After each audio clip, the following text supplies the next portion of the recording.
জয়ের লড়াই। লোকসভা ভোট শুরু হতে বাকি মাত্র 2 সপ্তাহ। সামনেই লোকসভার ভোট। কোন দল কত আসন পাবে, কার ঝুলিতে কত শতাংশ ভোট যাবে, তা নিয়ে চলছে নানা জল্পনা, নানা কাটাছেড়া। আর এই আবহকে উপেক্ষা করে লোকসভা ভোটে বাংলায় 1 নম্বর দল হতে পারে বিজেপি। শুনে অবাক লাগছে তো? হ্যাঁ, ঠিকই শুনেছেন, বাংলায় 1 নম্বর দল হতে পারে বিজেপি। নির্বাচনের আগে ভবিষ্যৎবাণী ভোটকুশলী প্রশান্ত কিশোরের। In all likelihood, to my mind, BJP is going to emerge as number one party in West Bengal, in Lok Sabha. And Bihar, of course, they will be number one because they are fighting only 17, but probably they will have a better strike rate than anybody else. পূর্ব ও দক্ষিণ ভারতে বিজেপির আসন সংখ্যা বাড়বে, প্রশান্ত কিশোর এমনটাই বলছেন। উড়িষ্যায়, তেলেঙ্গানাতেও 1 নম্বর দল হতে পারে বিজেপি, দাবি প্রশান্ত কিশোরের। এই রাজনীতিক ভিত্তিক ফর্মুলাতেই নতুন সমীকরণের সম্ভাবনা দেখতে পাচ্ছেন রাজনৈতিক বিশ্লেষকরা। বাংলায় তৃণমূলের থেকে বেশি আসন পাবে বিজেপি, বলছেন Prashant Kishor. In all likelihood, to my mind, BJP is going to emerge as number one party in West Bengal.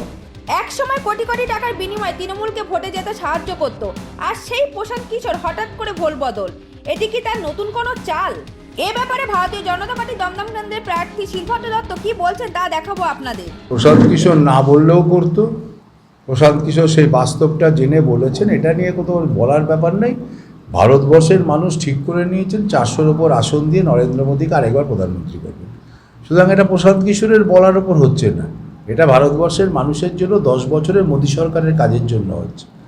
Modi সরকার তো জিতবেই, প্রশান্ত কিশোর না বললেও জিততো। প্রশান্ত কিশোর বলেছেন, তিনি বাস্তবটাকে মেনে নিয়েছেন, এর জন্য ধন্যবাদ। সৌগতরা মিডিয়াদের গালাগালি দিয়েছে। এই রোজ সকালবেলা উঠে কেন এরকম নাম বলেন, যায় দিন খারাপ যায় কেন বলেন এগুলো? বলবেন না আমরা অপোজিটে যদি সুস্থ মস্তিষ্কের লোক হতো তাহলে সব কথা বলা যায়।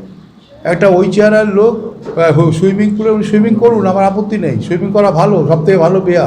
সুইমিং পুলে নেমে শর্ট প্যান্ট পরে ছবি তুলে লোকের কাছে করছে, দেখাচ্ছে। তো এই যার মানসিকতা হয়েছে, কোনো কাজের না। মিডিয়ারা ওনার মতন হয়তো কথা শুনছেন না, তাই করছেন। ওনারা তো এতে করছেন, এরকম ইয়ে না।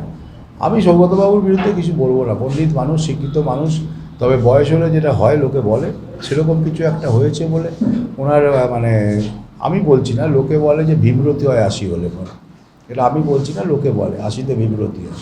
তা আমি জানি না, কারণ জন্য বুম ছুঁড়ে দিচ্ছেন, এই করে দিচ্ছেন, ওই করে দিচ্ছেন, কর্মীদের গালাগাল দিচ্ছেন, এই করছেন, এগুলো আছে। এগুলো নিয়ে দেখুন, এগুলো পরচর্চা, পরনিন্দা করা আমার স্বভাব নয়। আমি এসব ব্যাপারে কিছু বলবো না। সোহনদেব এর আগে স্টেজে উঠে সাংবাদিকদের বলছে বা একে মাতি শোভনদার সৌগতার বয়স বোধহয় একই। কেন করছে তারা? ওই তো বললাম, দুজনের বয়স একই। সৌগত রায় দমদমে এত বছরের সাংসদ, আপনার কি মনে হচ্ছে যে এই প্রতিদ্বন্দ্বিতায় এবার আপনি জিততে পারবেন? সাংসদ কত বছরের ওপর নির্ভর করে। নীরেন ঘোষ তো হারার কথা ছিল না, আশুতোষ লার কাছে হেরে গেছিলেন।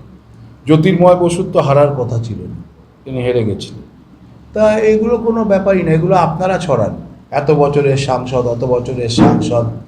হেমবতী নন্দন বহুগুণে পরাজিত হয়েছিলেন। ভারতবর্ষের বুকে ইন্দিরা গান্ধী পরাজিত হয়েছেন, অটল বিহারী বাজপেয়ী পর্যন্ত পরাজিত হয়েছিলেন। মানুষ ভুল হয়েছিল।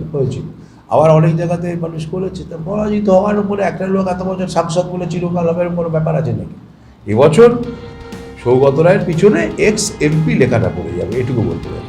ক্যামেরায় বেনুদেবের সঙ্গে Soma Debnath, B news Bangla network. নমস্কার, বি নিউজ চ্যানেলের পক্ষ থেকে আপনাদের সকলকে স্বাগত জানাই। আমাদের চ্যানেলের আরো আপডেট পেতে আজই চ্যানেলটিকে সাবস্ক্রাইব করুন, সাথে থাকুন, পাশে থাকুন।